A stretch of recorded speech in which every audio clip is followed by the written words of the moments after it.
They told you they loved you, but now they act like you and apples, raise the enemy. Why does this happen? Today, I'll break down exactly why narcissists end up hating the very people they once claimed to love. Hi everyone. Welcome back to the channel.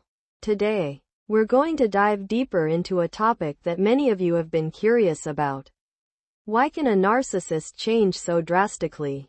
From someone who seems to love you deeply during the so-called love bombing phase, to someone who suddenly hates you intensely once you've become their supply. This video is inspired by a question from one of you, who said, "My brother still can't understand logically how a narcissist can change so drastically. I want to know what goes on in the mind of a narcissist.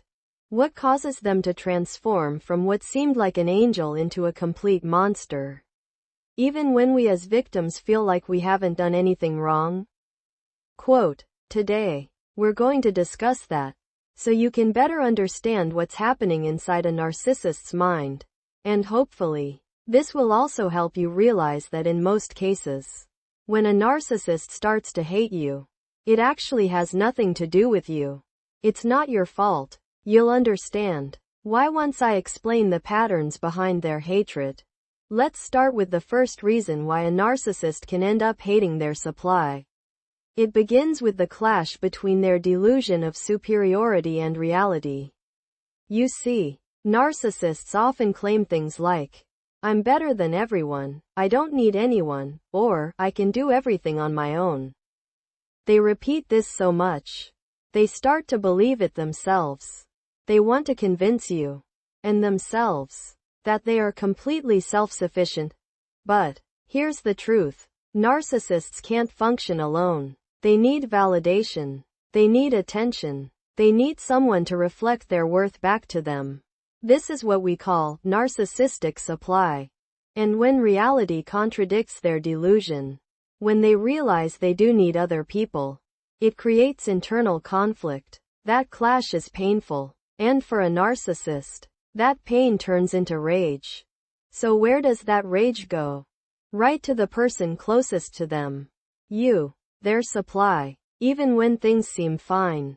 On the surface, deep inside, the narcissist is being reminded, you're not superior. Look, you need this person. That inner voice makes them angry. And they redirect that anger toward you. To protect that fragile sense of superiority, the narcissist pretends they don't need you. They may suddenly withdraw or start devaluing you, just to convince themselves that they're still in control. "I left them. I don't need them," they'll think. But the truth is, that need doesn't go away.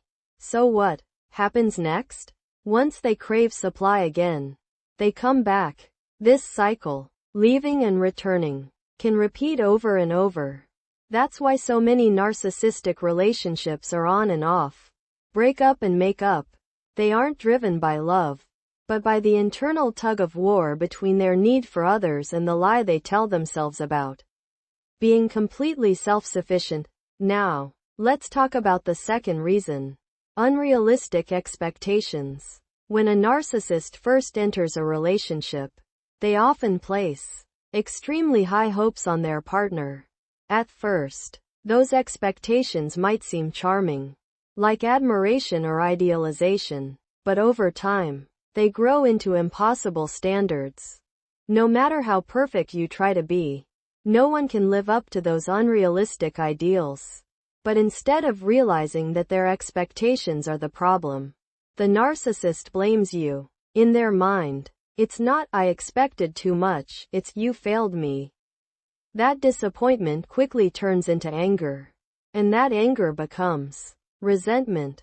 A narcissist focuses not on what you do right, but on what you don't do.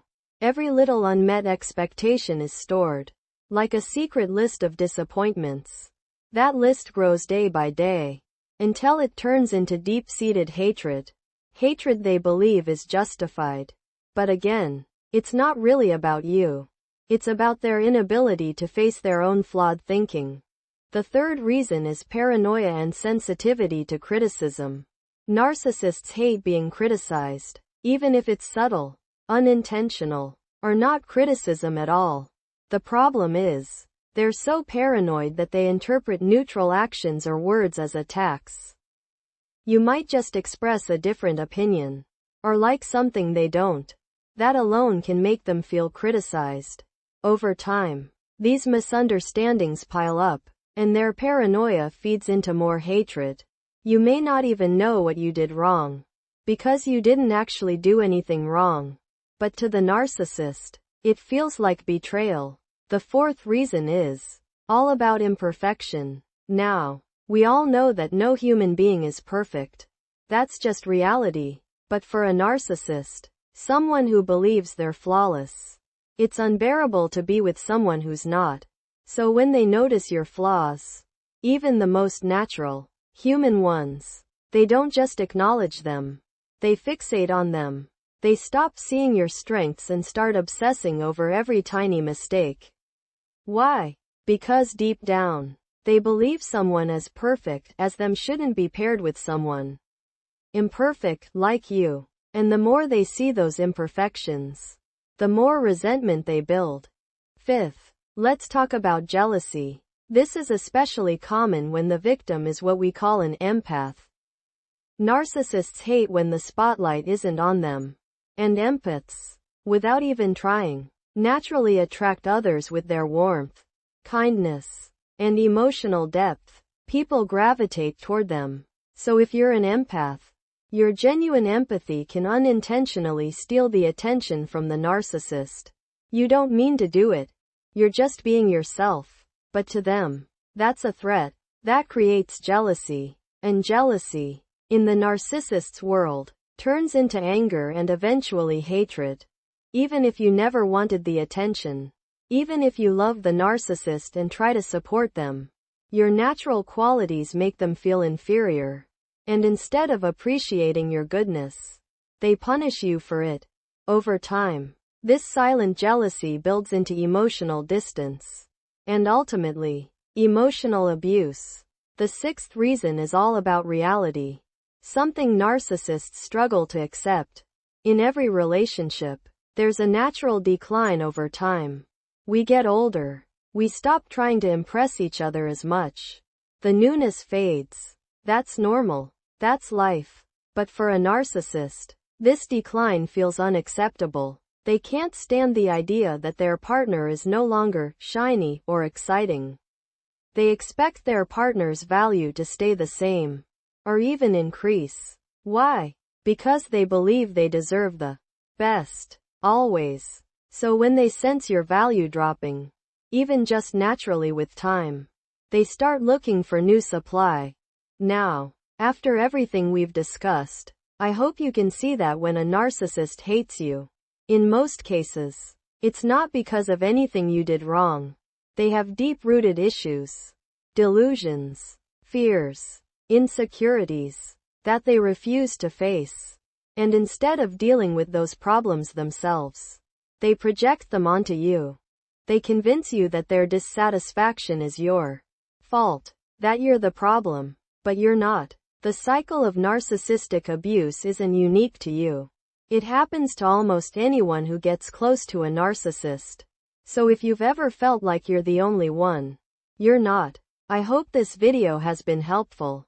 If it resonated with you, please share it with someone who needs to hear this.